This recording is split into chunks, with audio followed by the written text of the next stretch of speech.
family. It's been quite a while, and I've missed being here with you. So I come back with the continuation of our book, The 15 Invaluable Laws of Growth. Our next 3 laws will be the law of reflection, the law of consistency, and the law of environment. Growth is very important to us as individuals for your own benefit as a person, but it is even more important for the people surrounding us, because when you grow, chances are other people will grow along. So when we talked last, we spoke about the first 3 laws. We talked about the law of awareness, we talked about the law of the mirror, and the law of intentionality. So our next 3 are these: reflection, consistency, and environment. Now, the thing about reflection is that it allows you to pause and review what has happened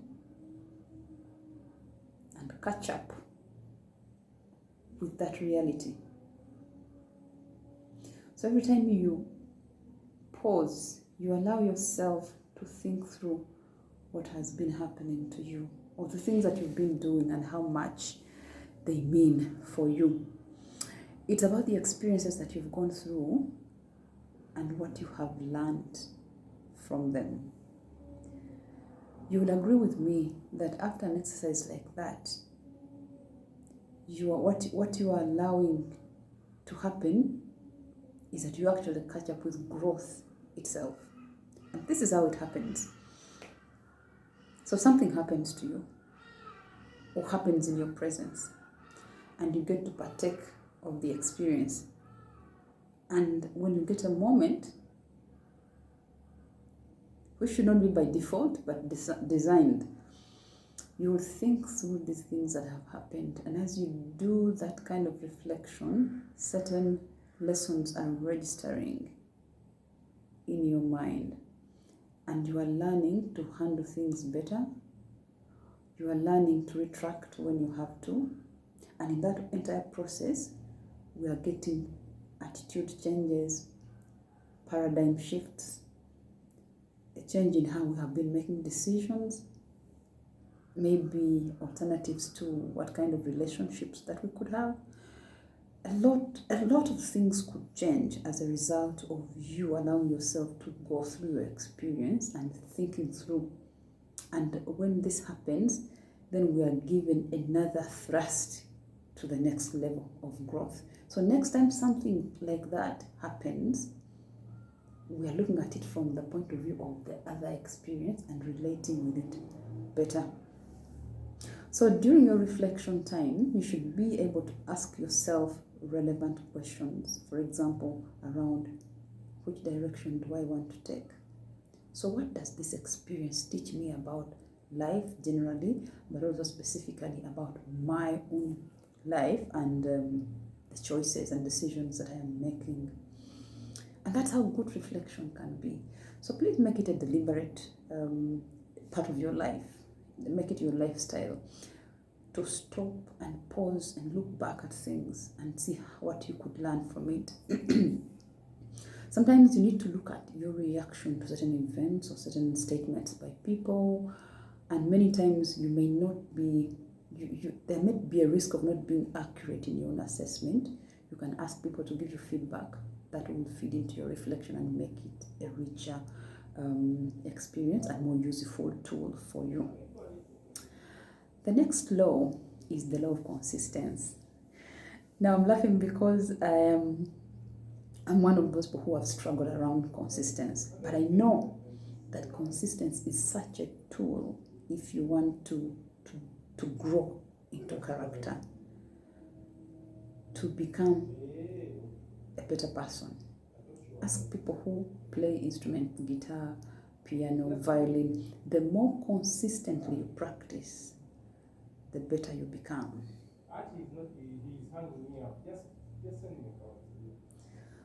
So for you to be consistent in doing that you intend to master, you must in the first place know what it is. What is it you want to master? You must know why you want it. Because this why is like the fuel. It will keep you going back to it. And it has to be a very important thing for you. If you don't get it, it should be something that is capable of denting your life. Something you're very passionate at. So what is it? Why are you doing this? What is your goal? When do you want to do it? How do you want to do it? You understand? If you answer these questions properly, they will give you the fuel to continue to do the thing that you want to master. Ask yourself relevant questions. And these questions, they're influenced by the kind of dreams that you have.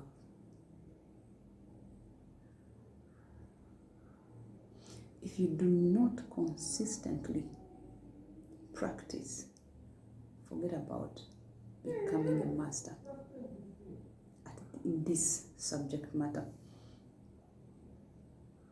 It has been said that motivation will keep you going, but consistency is what will help you to grow. That thing that you do repeatedly will eventually become a part of you. So quickly identify what things your life desires to do. Why? What is your motivation for doing these things? When do you want to do them? How would you like to do them? And consistently just do. Find time, schedule. Let there be a particular time when you do particular things, and do not. You obey yourself. Do it when you said you will do it consistently. And that's how consistency as a tool would help you. I have been I don't want to call myself a victim because I can't change the situation, but I have been a culprit. I'm guilty of failing to be consistent, especially when it comes to doing my exercises. And I know precisely why I should exercise. But every time that time to do the exercise comes, well, maybe not every time, but many times, I have found this excuse and that excuse. And because of that, I have not achieved what it is that I want to achieve in my body, in my health. It's an area that I'm working on consistently to improve. And I'm doing a lot better than I used to do before. The last law is the law of environment. Now, this is about where are you? What are you doing there? Who are you there with? What are they doing? What are you seeing? What are you listening to? What are you feeding on? What are you allowing your ears to take in? This has a very big impact on how far you can go as an individual. Therefore, if you want to grow beyond your current situation and you have assessed your environment and you see that it will not help, the natural call for you is to change. For example, who are your closest people? Who are those people that you spend most of your time with? What kind are they? Are they the poor, the complaining, the disgruntled, our government is not good, those, but you see with this kind of economy you can't achieve much? What kind are they?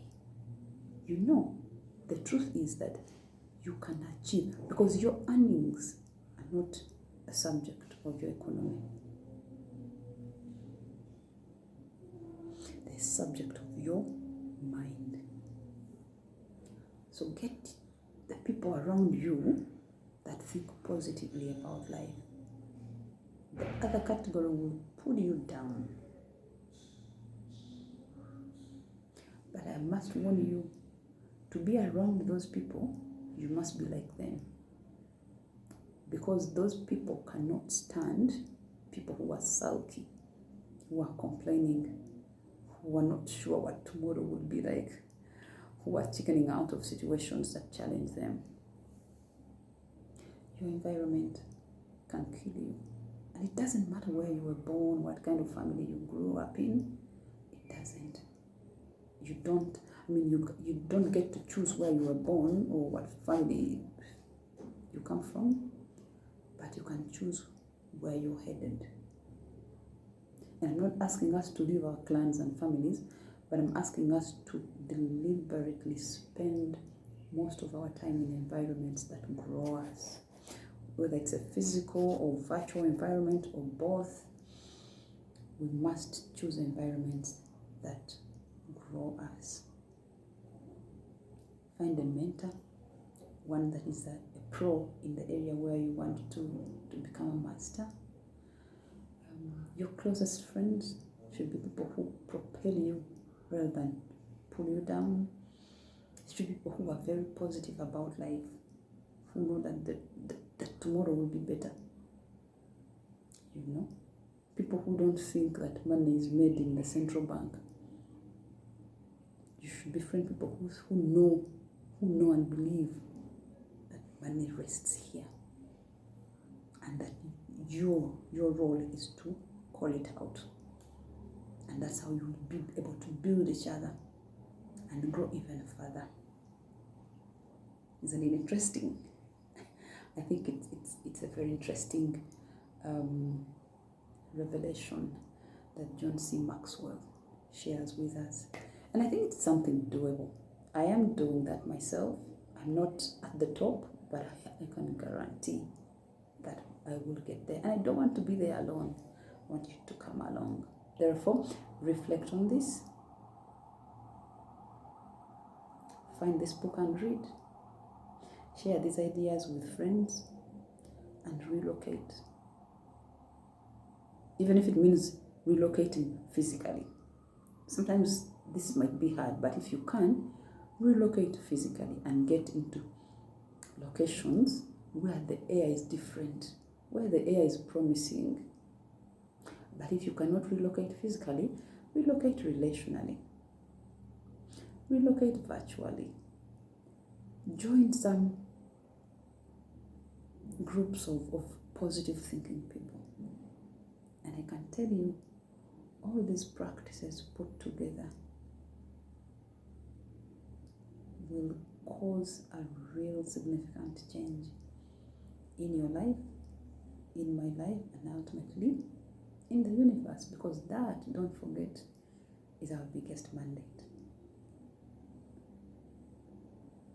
I'm wishing you all the best in applying these things.